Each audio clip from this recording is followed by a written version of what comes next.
as far as I am concerned, a meeting between two leaders is as good. There's nothing wrong with it. What is your relationship prior to this conference after yesterday? You cited who is going to raise the fund. I have asked you whether you want to believe anything that has been said by this government. I don't want to dignify such ridiculous accusations by way of an answer. Uhuru is our son, and he's our leader back at home. And we respect him for the work he has done for this country, and we continue respecting him for what he did for this country. I'm asking this question completely. When you took over, the Kenya-Kwanza government took over, you're on the record defending the government that you inherited empty coffers. So that's why the government was unable to carry out some development projects. So are you defending the government out of ignorance, or because that time? I was defending because that is the situation that was presented then. But 1 year down the line, I found we had lost focus, and we were doing things that are not a priority to the people of Kenya because of state capture, the housing program, for example, the changing of the university model, a model that was working, the doing away with the NHIF and bringing a new system called SHIF, when there is no proper interrogation of how it can work. So I was defending because we came in having certain intentions to right what we thought was wrong. But along the way, I found that most of the things that we were doing were not in national interest. And I started saying no. And that is when I started having a problem with the president by saying, no, this is not right. Let's listen to the people of Kenya. The finance bill, Kenyans are opposed to it. I just came, I was listening to the people, and saying this is what the people are saying. And that is where we started having disagreements, because I was insisting that we must listen to the people of Kenya and follow what they are saying. Namshukran Mheshimiwa Rigathi Gachagua, naitwa Sajida Jaban kutoka Mumbai Radio hapa Kakamega.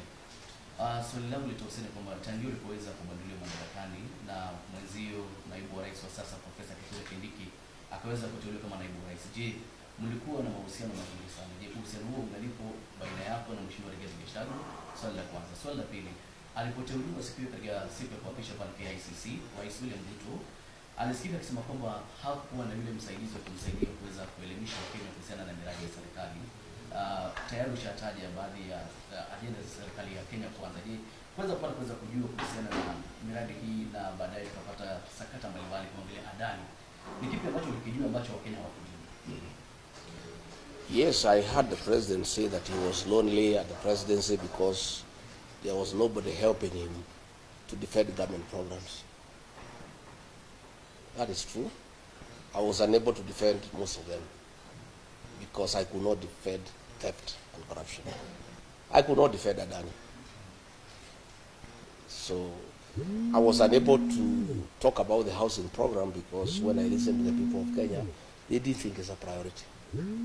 I was unable to defend the migration from NHIF to SHIF because it's not working out well for the people of Kenya. Why I could not do it is because I was elected. I was not answerable to President William Ruto. I was answerable to the people of Kenya. So anything that the people of Kenya had a problem with, ordinarily when you are elected, you don't fight your own bosses, the people who elected you.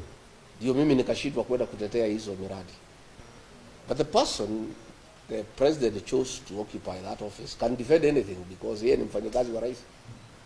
Yeye si mfanyikazi ya raia, hajachaguliwa na mtu yeyote. Yeye ni mfanyikazi wa Rais William Ruto. So akiambiwa kwenda sema Adani ni mzuri, anaenda anasema Adani ni mzuri. Shifu ni mzuri, Shifu ni mzuri. Hii ni abduction, hakuna abduction, anasema hakuna abduction. But mimi, when I was still in office, nikiwa Mombasa, I castigated abductions and extrajudicial killings because I was elected by people. When you are elected by people, you must think about them and what they think about what you say and what you do. And And that is the difference between an elected deputy president and an appointed one. And that is why the framers of our constitution,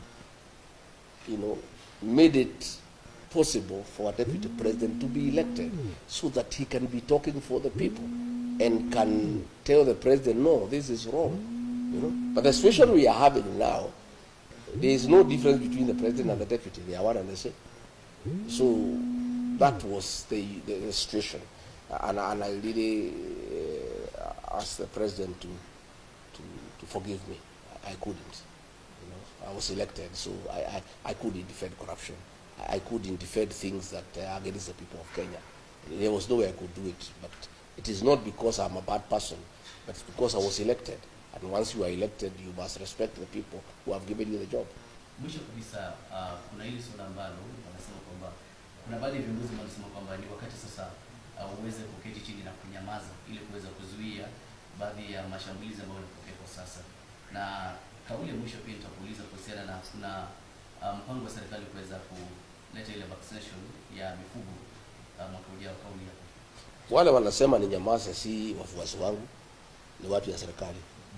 Watu ya serikali wanitakie vema. So ukisikia wakikwambia unyamaze, ujue unafanya ile kitu nzuri, unaendelea. Because if they meant well for me, they would not have removed me from office. Why are they bothered?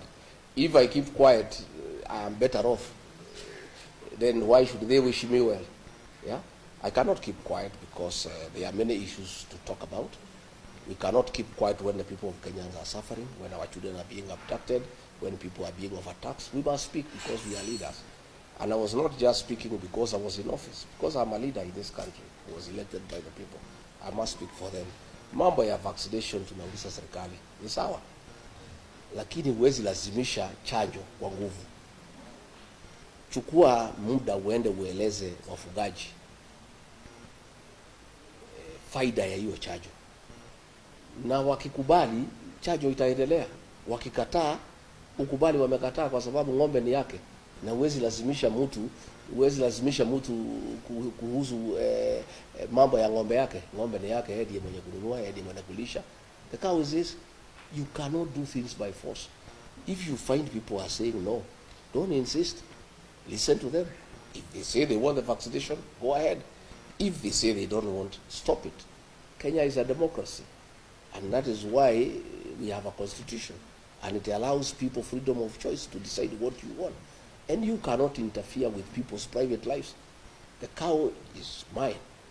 I bought it. I'm the one who feeds it. I do what I want with my cow. The government cannot force me to vaccinate my cow if I am not interested, or if you are not convinced me that is the right thing to do. Ile kitu iko inasumbua Kenya hii ni kiburi. Ni kulazimisha watu. Nataka kulazimisha watu kila kitu kwa nguvu. Hiyo ni mambo ambayo yawezekana imepitwa na wakati.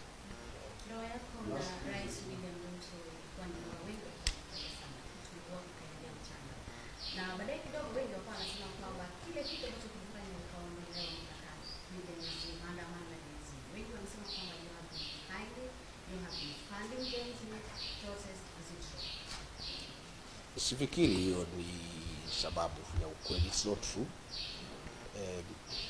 I defended Gen Z when the president called them criminals because I don't think they are criminals. I think they are our sons and daughters, and I think they are legitimate concerns. The fact that I defended them does not mean that I sponsored them or funded them, or I'm their leader. And by the way, I wouldn't mind being their leader. Politically, if the Gen Z are behind you, you are very strong politically. It's the wish of any leader in this country for Gen Zs to be behind you. So it's a good wish for me. If the Gen Z can agree to be behind me, I'll be a very happy person.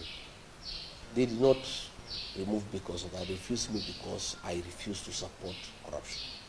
I refuse to support economic management of this country. I refuse the president to divide my region, the Mount Kenya region, for political expediency.